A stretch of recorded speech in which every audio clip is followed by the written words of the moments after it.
There are different ways to define a superior military. It could be because of superior numbers, armaments, training, or tactics, just to name a few. And the general expectation is that in conventional warfare, the superior military should always win. In reality, however, that's not always the case, especially when things got unconventional. Let's have a look at some of that, shall we?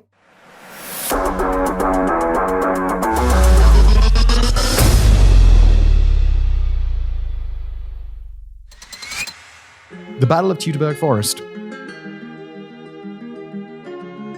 By the end of the 1st century BC, the Romans controlled nearly all of Western Europe. As the century came to a close, they turned their eyes towards Germania, a large area north of Rome that was controlled by roughly 50 warring Germanic tribes. Rome began pushing into Germania to build forts and garrisons, and Emperor Augustus established the Roman province of Germania Antiqua, which was part of the Germania west of the Rhine. But at the beginning of the 1st century AD, Rome attempted to subjugate all of Germania as a province called Magna Germania. And as far as they were concerned, they succeeded, at least on paper. The area was declared a Roman province, and Publius Quinctilius Varus was declared governor of Magna Germania. As governor, it was his job to enforce Roman law and collect taxes from the Germanic tribes. At first, this worked brilliantly. The Germanic tribes were small and constantly at war with their neighboring tribes, and the military campaign led by Drusus and Tiberius demonstrated that the Roman legions could easily defeat the tribes. And in 8 BC, when the Romans defeated the Cherusci tribe,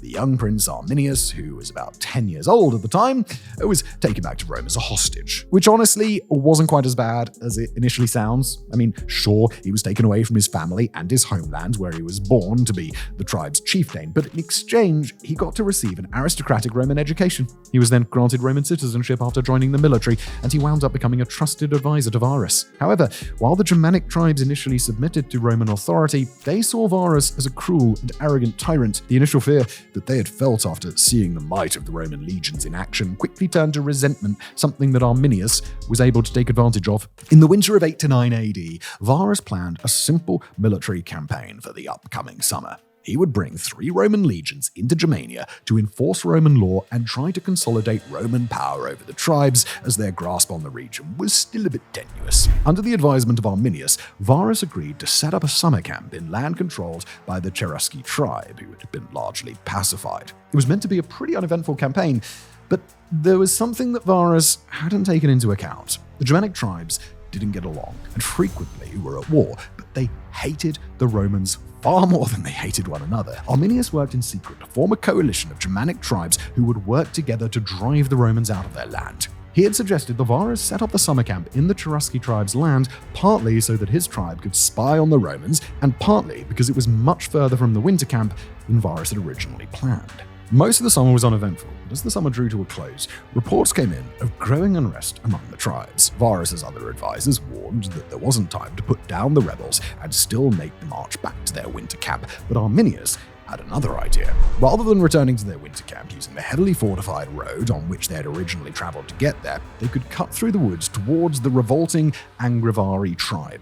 The route was shorter, so it would allow Varus to squash any dissent against the Romans and still make it back to the winter camp before the weather got too bad. In early September of 9 AD, it was time for Varus to make his move. He agreed to follow the plan set forth by Arminius, while Arminius himself said he was going to muster auxiliary troops from the Cherusci tribe, many of whom were loyal to the Romans, and that he would meet up with Varus in a couple of days. In truth, he was going to gather the Angrivari and Bructeri tribes for the ambush of the Romans. The first attack began on the morning of September the 8th. Roman soldiers had significantly better equipment than warriors from the tribes, almost none of whom had armor and many of whom used repurposed tools as weapons. But more than their superior armaments, the main advantage the Romans had in combat was their training and their combat formations. By sending them through the woods on narrow paths, however, Arminius had removed that from the equation. That morning's ambush wasn't a full-scale attack against 3 Roman legions. It was just meant to tire them out a bit so they could damage or steal as much of their supply train as possible. By stealing their food and their tents, it would make them less effective moving forward,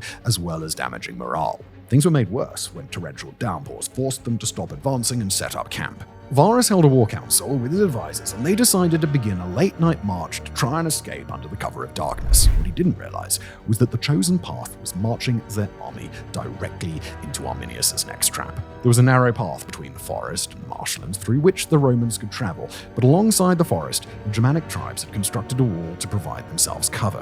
The tribes ambushed the Romans with javelins and arrows from behind the wall. This was only intended to be the next of many traps Arminius had laid, but it turned out to be the last. Roman soldiers tried to storm the wall but failed. As the Romans' numbers began to dwindle, the Germanic tribes abandoned their cover and stormed the battlefield. Arminius had assumed that he was planning what would be a long and protracted war against the Romans, but the 3 Roman legions were completely routed. To avoid being captured and presumably executed, Varus and his other commanders ended their own lives by literally falling on their swords. There had been about 22,000 total Roman soldiers at the battle, of whom between 16,000 and 20,000 were killed. Estimates vary for how large the Germanic coalition was, but it's believed to have been roughly the same size. However, despite having equal numbers, the Romans were indisputably the superior military. They were better trained, better equipped, but through clever tactics and espionage, the Germanic tribes were able to completely wipe out the Roman legions while only losing about 5,000 of their own men. But this was more than just a single military defeat. The Battle of Teutoburg Forest, also referred to as the Varus disaster, is considered one of the most important defeats in Roman history and one of the most important events in European history. Not just were the Romans defeated, but Emperor Augustus also immediately put an end to the period of Roman expansion that had begun under Julius Caesar. Battle of Kapyong. Korea had been a Japanese colonial state for much of the early 20th century, but following World War II, it was split along the 38th parallel into Soviet-controlled North Korea and US-controlled South Korea. Within a few years, leaders of each country were put into power and the Soviets and the Americans withdrew. Throughout this time, and in the years that followed, North Korea provided large amounts of material aid to the Chinese communists during the Chinese Civil War. Once Mao Zedong secured victory in China, Kim Il-sung began looking towards unifying Korea into a single, glorious communist nation. There had been some communist uprisings in South Korea in the preceding years, so he believed that South Koreans would welcome an invasion from the north. Talks were had between Kim, Stalin, and Mao, and it was decided that North Korea would launch an invasion with the full military backing of China and the financial and tactical support of the USSR. Even though it was believed that the US didn't really care about Korea, Stalin did not want to risk his troops engaging in open combat with the United States. As it turned out, though, Stalin was wrong about the United States not caring, as the North Korean and Chinese militaries were held back by the South Koreans and the United Nations Command being led by the US. For the first 10 months or so, the fighting took place around the 38th parallel, but in the spring of 1951, the Chinese launched the Spring Offensive to try and reclaim land south of the dividing line. The offensive began on April 22nd, which also marked one of their worst defeats. The Chinese forces withdrew north of the 38th parallel, hoping to lure the South Korean forces into a counterattack. The plan worked. The counterattack forced the South Koreans to begin fleeing south to escape through the Kapyong River Valley, pursued by 2 Chinese battalions. Unbeknownst to the Chinese, atop one of the hills running alongside the valley was the 2nd Battalion of the Princess Patricia's Canadian Light Infantry Regiment, and atop the other was the 3rd Battalion of the Royal Australian Regiment. They had been sent into position to protect the South Koreans' retreat, and having the high ground gave them a massive advantage over the Chinese, despite being heavily outnumbered. The fighting took place over 5 days, with the Chinese sending wave after wave of soldiers to try and take out the Canadian and Australian units. Many of these were even sneak attacks in the middle of the night, but none of it was successful. 2 full Chinese battalions, totaling roughly 20,000 soldiers, engaged in the battle, while there were only about 2,000 soldiers for the UN coalition. Despite being outnumbered 10-1, the Battle of Kapyong was a crushing defeat for the Chinese. It's estimated that as many as 6,000 Chinese soldiers were killed, and even the conservative estimate of only 2,000 deaths would still be 1 in 10 soldiers killed. As for the vastly outnumbered UN forces, only 59 were killed. It was a completely demoralizing defeat, made possible almost entirely by the terrain, and between this loss and a similar defeat at the Battle of Imjin River, the Chinese Spring Offensive collapsed nearly as quickly as it had begun. Battle of Agincourt. In March of 1413, Henry V inherited the throne of England from his father, Henry IV. Creative. However, Henry IV had overthrown his cousin, Richard II, and usurped the throne, so there was some amount of controversy over Henry V as king. It wasn't as intense as the unrest and uprisings caused by the initial stealing of the crown, but Henry V had to fight off at least one major uprising. The problem is that fighting costs money, and England didn't have a lot of money at the time on account of the 100 Years' War, which was really long and expensive. The war was currently on hiatus, but France still owed England 1.6 million crowns for the ransom of King John II from, 60 years earlier. This gave Henry an idea of how to get the money he needed to finance his military and protect the throne. Legally speaking, it could be argued that he had a claim to the throne of France through his great-grandfather, Edward III of England. Henry claimed the title of King of France, but he was willing to renounce his claim.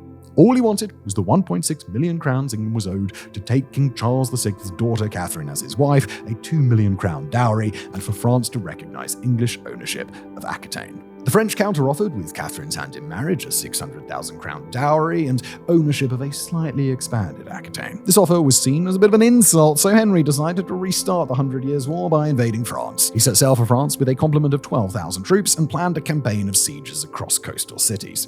The first stop was the port of Harfleur.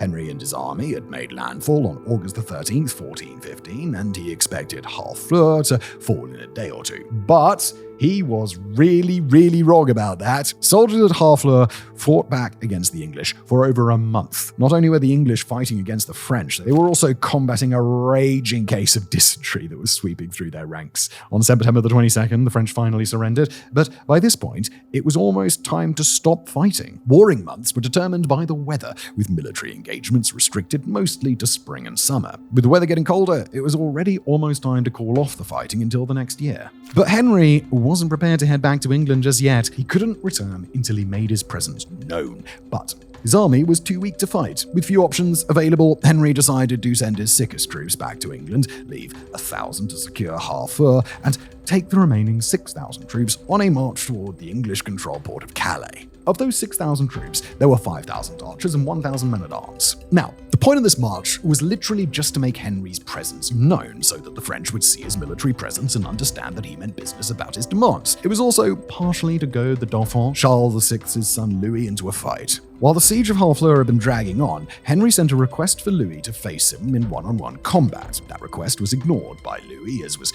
Henry's march up the coast toward Calais. The French military, however, did not ignore the march. They watched Henry's troops while remaining hidden and increasing their numbers until they realized exactly where Henry was headed. Once they knew Calais was the destination, the French destroyed all of the bridges leading there. Henry had planned the march to last 80 days, so he and his troops had only brought food to last that long. Instead, they had to go miles out of their way until they finally found an area of the river shallow enough to ford. By the time they were approaching Calais, they had marched 260 miles or 420 kilometers in 2.5 weeks. The army was weak from hunger, exhausted, and basically shitting themselves uncontrollably as dysentery was still oh so present. On October the 24th, the French army finally revealed themselves, and it was a terrifying sight. They outnumbered the English at least 2-1, and as much as 4-1 when counting armed servants. They were also well rested, they weren't shitting themselves, and they were much better equipped. But most importantly, they were blocking the path of Henry's retreat, so there was nowhere to run.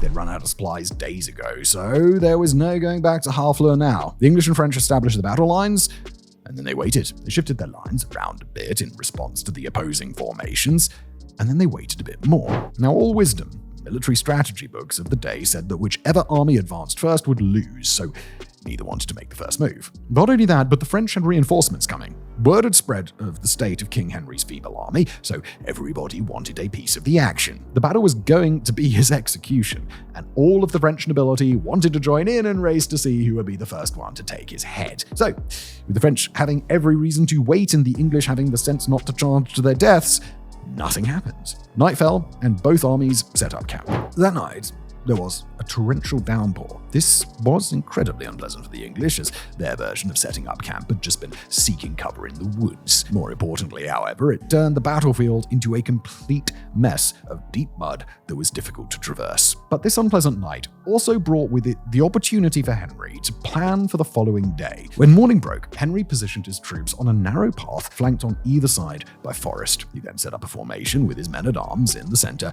and half the archers on either side. In front of the archers were a bunch of large wooden spikes that they'd carved and planted into the ground at an angle to impale horses in an oncoming cavalry charge. Henry also sent his 200 best archers to hide in the woods. And fun little side note here, it's reported in contemporary sources, 2 of whom were actually present for the battle, that many of Henry's archers fought that day without their pants on. Their dysentery symptoms were so severe that it was preferable to be naked from the waist down than to feel the results of their own sickness pressing against their bodies.